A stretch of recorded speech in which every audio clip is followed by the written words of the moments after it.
किलोसाठी पहा हे हातपाव शोप, हातपाव धणे, थोडा 2-3 ग्रॅम खडा मसाला. खडा मसाला मिक्सरमध्ये बारीक करून घेणे. ही 1 पाव मोहरी डाळ, मला जास्त आवडते म्हणून मी जास्त घेतली, तुम्ही कमीही घेऊ शकता. हे अर्धा किलो तेल, शेंगदाणा तेल अर्धा किलो, थोडंसं जास्तच आहे ते. तेल असं तापवायला ठेवलेलं आहे. 2 किलो गूळ. माझी करायची अशी पद्धत आहे. ह्या लोणच्याची आठवण आहे माझ्या सासूबाई, मानस सासूबाई. हा 2 किलो गूळ, यावर एक अर्धा पाव मीठ,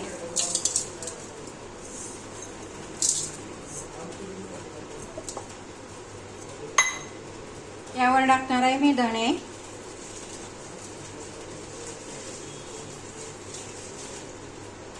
त्याच्यावरती जाईल शोप,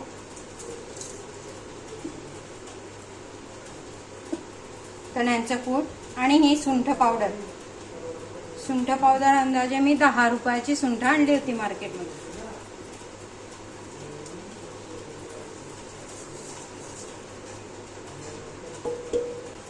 हा माझा चमचा,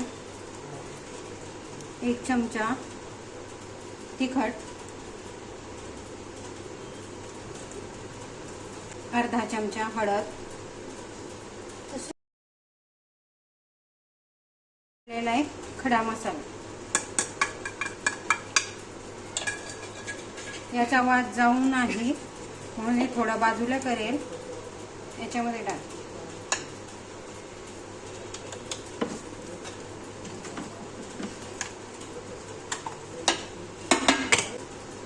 अर्धा तोडा हिंग मिक्सरमध्ये बारीक केलेला आहे.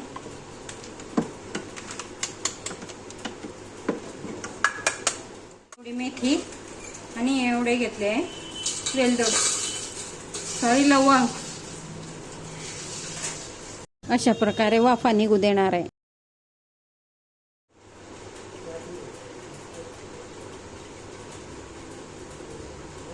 होऊ द्यावं लागेल का अजून?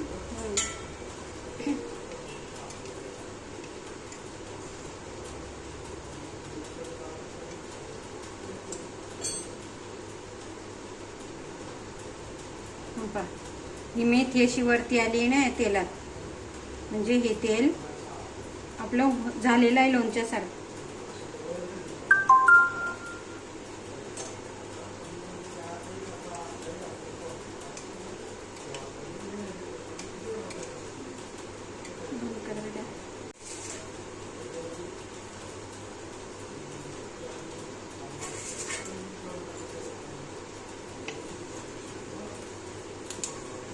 बघा ही मेथी कशी अशा प्रकारे तळली जाते.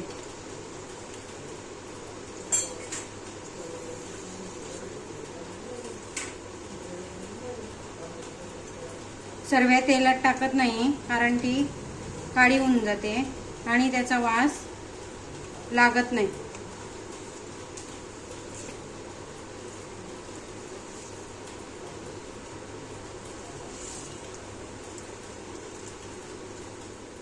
आता यात टाकणार आहे मी लवंग, आणि हे लवंग तेलात टाकताच फुटतील म्हणून ते असे टाकणार आहे. दोरी बंद पुढे पाहिजे अंगारुळी. यार लाईटला पण आत्ताच जायचं होतं का?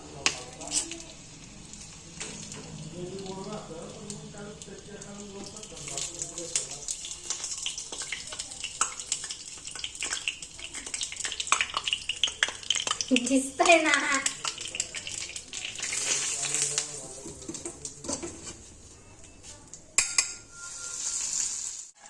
त्या गरम वाफ थोडे मंद मंद वाफ होऊ द्यायच्या ना, मग ओतायचं.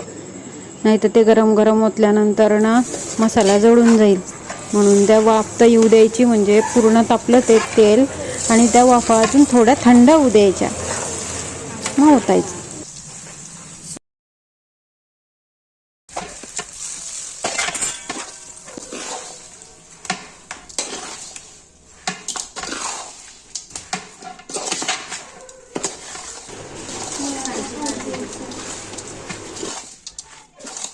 सकाळी 11 वाजेपर्यंत जर तयार केला तो मसाला तर संध्याकाळी 5 ते 7च्या दरम्यान भरून घ्यायचा बरणीमध्ये.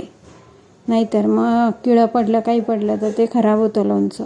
म्हणून मग मी जसं मी कालवताना दिसतंय तसंच बरणीत भरून देते आणि मग एकसारखं 8 दिवस एकसारखं रोज सकाळी हलवते. मग 8-10 दिवसानंतर 2-3 दिवसातून मग आठवड्यातून असं हलवत राहते.